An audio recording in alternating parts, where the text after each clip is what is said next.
বাংলাদেশ জাতীয়তাবাদী দলের চিকিৎসক সংগঠন ড্যাবের কেন্দ্রীয় কমিটি বিলুপ্ত করা হলো।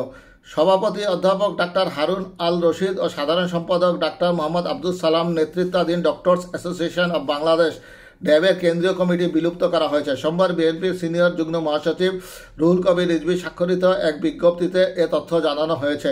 এতে বলা হয়, অতি শিগগিরই ড্যাবের সম্মেলন ও কাউন্সিল অনুষ্ঠিত করার জন্য কমিটি ঘোষণা করা হবে।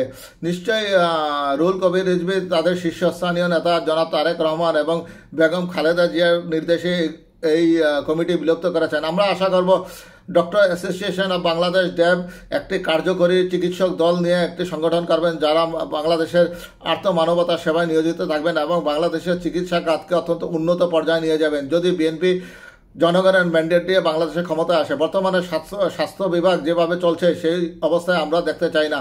আমরা আশা করব বিএনপি ক্ষমতায় আসলে এই স্বাস্থ্য খাতকে সুন্দরভাবে সাজিয়ে দেশকে একটি উন্নত স্বাস্থ্য সেবা দিতে পারবেন।